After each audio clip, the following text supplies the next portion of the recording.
রাধে রাধে। আজকে আমরা ফাইনালি অবতার সম্পর্কে জানা শুরু করব। আগের ভিডিওতে আমরা পঞ্চম শ্লোক অবধি ছিলাম, এই ভিডিওতে আমরা ষষ্ঠ শ্লোক থেকে শুরু করব।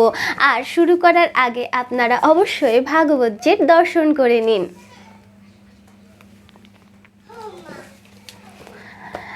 এখন আমরা চলে যাচ্ছি ষষ্ঠ শ্লোকে। ষষ্ঠ শ্লোকে কি লেখা আছে সেই সম্পর্কে আমরা জানব। স এব প্রথমম দেবঃ কৌমারম সর্গমাশ্রিতঃ চচার দুশ্চরম ব্রহ্ম ব্রহ্মচর্যামখণ্ডিতম। অনুবাদ: সৃষ্টির আদিতে প্রথমে ব্রহ্মার চারজন অবিবাহিত পুত্র চতুষান বা কুমারেরা ছিলেন। এই কুমারেরা কারা? সনক, সনন্দ, সনাতন এবং সনত কুমার। এই চারজনকে একসঙ্গে বলা হয় কি? সনকাদিক ঋষি। তো এরপরে কি বলা হচ্ছে? যারা ব্রহ্মচর্য অবলম্বন করে পরম সত্যকে উপলব্ধি করার জন্য কঠোর তপস্যা করেছিলেন। তো অর্থাৎ আমরা বুঝতে পারছি কি তারা পালন করেছিলেন ব্রহ্মচর্য। যেহেতু সনকাদিক মুনির কথা আসলো, সেই সম্পর্কে আমি একটু বলে রাখি যে আমরা জানি ভগবানের বিভিন্ন অবতার এসেছিল বিভিন্ন কারণে। তার মধ্যে একটি অন্যতম কারণ হলো কি এই সনকাদিক ঋষি। তারা কি করেছিল? তারা একসময় ভগবানের সঙ্গে দেখা করতে বৈকুণ্ঠে গেছিল। তো বৈকুণ্ঠে যখন গেছিল, বৈকুণ্ঠের দুই দ্বাররক্ষী ছিল।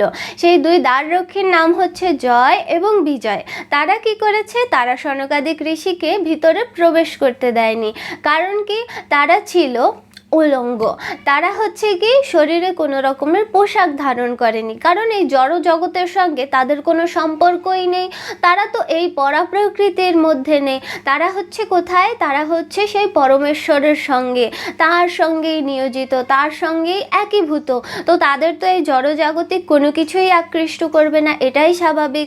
কিন্তু জয় আর বিজয়কে কে বোঝাবে? ওরা তো বুঝতেই পারছে না, ওরা তো বুঝতেই চাইছে না। ওরা বলছে এই বেশ নিয়ে কিছুতেই ভগবানের সঙ্গে দেখা করা যাবে না, তোমাদেরকে তো ভগবানের কাছে যেতেই দেব না। ভগবানের কাছে যাওয়ার একটা আলাদা রুলস অ্যান্ড রেগুলেশনস আছে।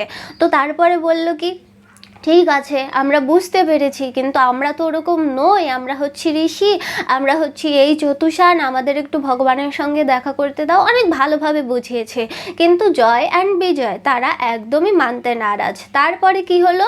তারপরে এই চারজন রেগে গেল। এই জন্য বলে আপনারা বৈষ্ণব অপরাধ এড়িয়ে চলবেন, কারণ বৈষ্ণবদের রাগিয়ে দেওয়ার চেষ্টা করবেন না। তারা যদি একবার রেগে যায় তাহলে কিন্তু দুঃখ আছে। এরপরে কি বলেছে?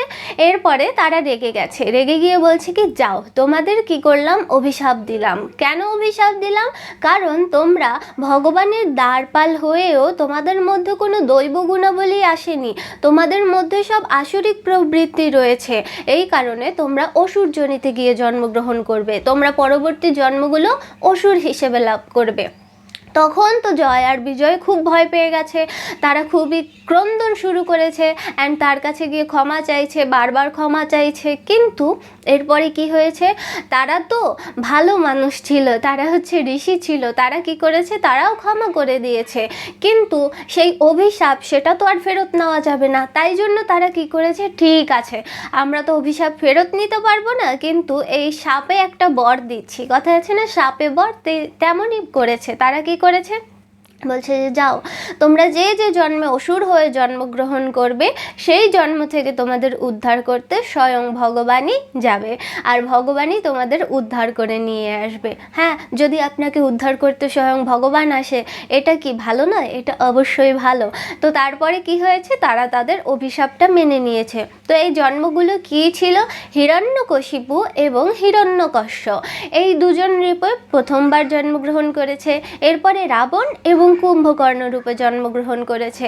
এরপরে কি করেছে? এরপরে কংস এবং শিশুপাল রূপে জন্মগ্রহণ করেছে। এবং প্রতিবারই আমাদের ভগবান করুণাময় দয়ানিধি, সে এসেছে প্রতিবারই তাদেরকে উদ্ধার করতে। এই কারণে দেখুন, এখানে উদ্ধার তো ভগবানের দ্বারা হলো, কিন্তু আমাদের একটা শিক্ষণীয় বিষয় আছে। তুমি যেখানে থাকছো, যে পরিবেশে থাকছো, সেই পরিবেশে যদি তুমি মানানসই না হও, সেখান থেকে বেরিয়ে আসো। আর যদি তুমি সেখানে থাকতে চাও তাহলে সেই পরিবেশের সঙ্গে নিজেকে মানানসই করে তোলো।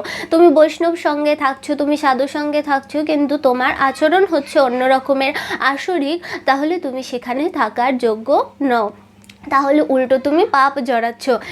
এই কারণে আমাদের কি করতে হবে, আমাদের সঙ্গটাও বুঝে শুনে করতে হবে এবং সেই সঙ্গের মর্যাদাও রক্ষা করতে হবে। তো ভিডিও অনেক লার্জ হয়ে গেছে, আজকে এই পর্যন্তই। রাধে রাধে। পরবর্তী ভিডিওতে আমরা পরবর্তী অবতার সম্পর্কে জানবো অ্যান্ড সেখান থেকে দেখব আরও কোনো নতুন কাহিনী জানা যায় কি না। সেই পর্যন্ত সাথে থাকুন, ভালো থাকুন। রাধে রাধে।